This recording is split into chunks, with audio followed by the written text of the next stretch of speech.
Hi everybody, we are Mike and Brenda Baker, and today we are going to talk about should you discipline your bonus kids?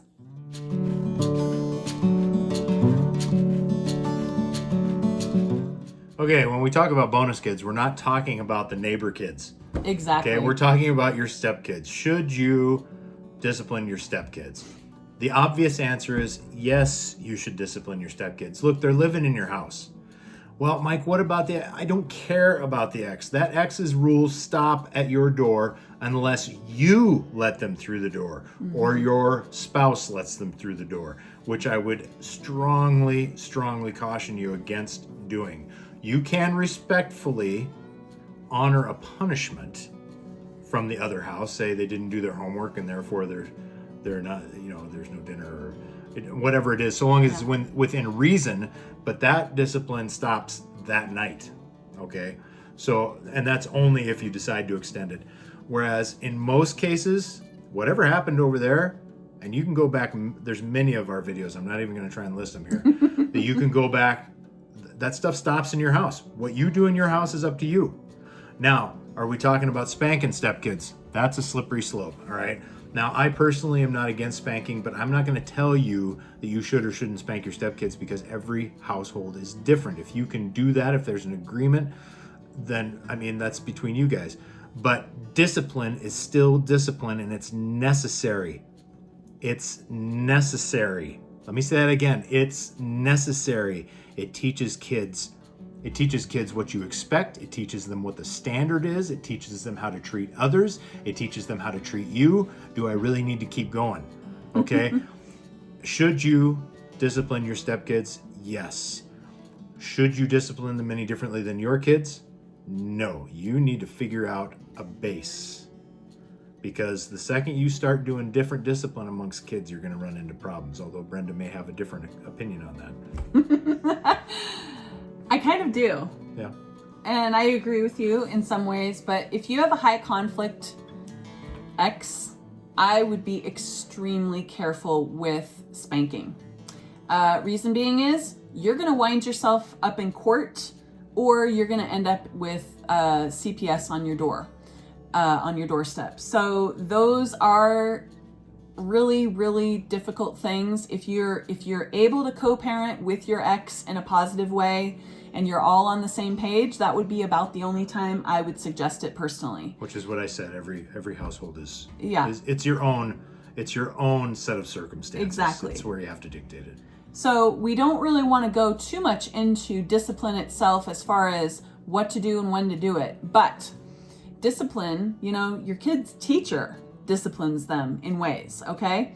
Whether it be they can't go on recess for 10 minutes later than everybody else, or things like that. So those are definitely things that you can implement and you can talk with your spouse about and figure out what the best way to deal with things if you do have high conflict exes that that will make everything harder. So just remember that discipline is a gift to your kid, okay? Yes. Everybody hears discipline and they think evil, bad, negative. No. Abuse. It's, okay, it's like reward. Reward is simply something gained for something earned, all right? If you run a race and you win, you've earned a reward.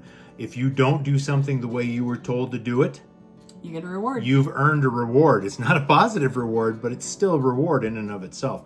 So just remember that it's a gift, okay?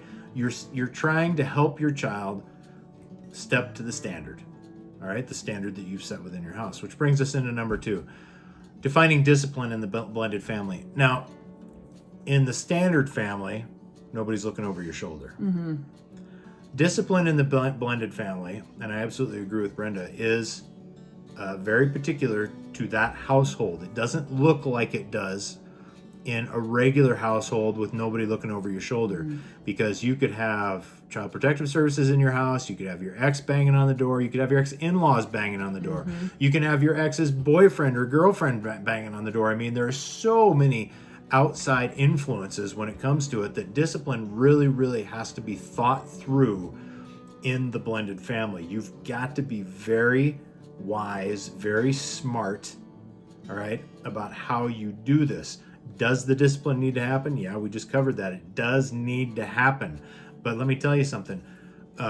You can do discipline in everything from taking things away to Loss of privileges. physical exercise, Exactly. loss of a phone. You know, there's lots of ways to deal with this. So we don't want to get into the weeds because you know your family better than we do.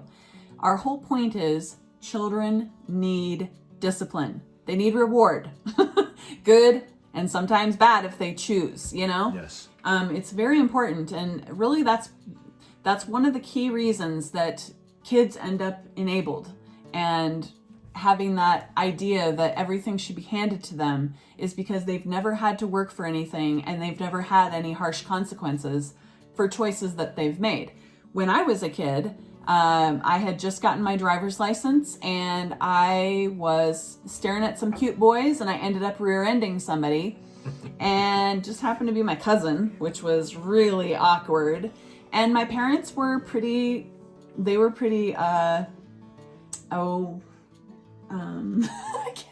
don't know what the problem is today, but I can't seem to think. They were pretty strict, okay? And so what they did with me is I had to pay for the damage. And so they let me, they let the insurance pay their part, and then I had to pay whatever was left over. Well, that ended up being almost $1,000. That's how much damage there was. And it was a really good lesson because I didn't make that much money at my first job.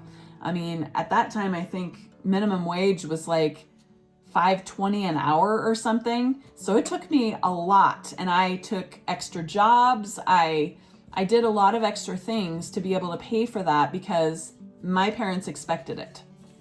So that leads, and we've already touched on it a little bit, but that leads into number 3, which is get creative with discipline, Yeah. because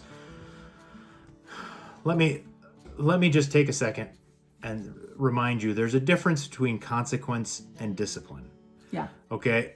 Consequence is if, say, okay, so in Brenda's case, there could have been a punishment on top of it. The consequence was she had to pay. That wasn't necessarily the punishment. That's what should have happened. She should have paid. And they decided in that particular instance that the consequence was equal to the discipline, so they let it go. They let it go that way. Now, in your case, you need to remember that the difference between consequence and discipline, you usually want to as a general rule, you want to keep punishments to like one punishment. When you take dinner away, take kids' TV privileges away and his phone, then you're what they call exasperating the child, and you're doing too much. Keep it to one. And recognize the difference between, all right, look, you broke the window at the neighbor's house.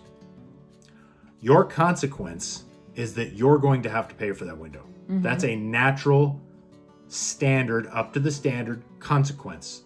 And the fact that you were throwing the ball in that direction when I've told you a million times not to, your punishment is, I want that ball and that mitt, or whatever, and that's mine for the month, or that's mine till the end of the week, or you get the point. A punishment that goes with it, because there needs to be a punishment for the action and there needs to be consequence for the damage. Well, when there's damage. Well, and probably you've already told the child, so they disobeyed. Mm-hmm. So the disobedience has to be punished, and that's why Mike was saying that probably the ball and the mitt need to be taken away for a while. And I know what some of you are thinking. I can hear it. Well, isn't the consequence enough? No. The consequence is not always enough.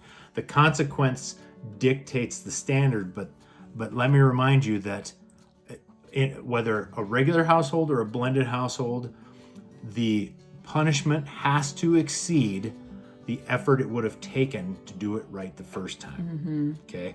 Consequences, although they suck, don't always do that.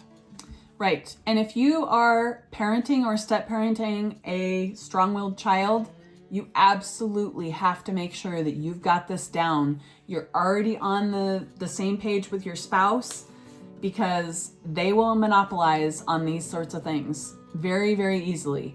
And if they don't have a consequence, you will find that they will push it on every single other thing, which they already do, but it'll be even worse if you don't deal with it. Right. Okay. So that's all we have for today. We thank you so very much for being with us today, and we hope that this helped you. Hey, if you are seeing some really positive things coming from all of these videos that we've been putting out, we'd love it if you would share them, or if you would just comment. That would be wonderful to hear your thoughts. All right, well, that's all for today. We'll talk to you again soon. Bye.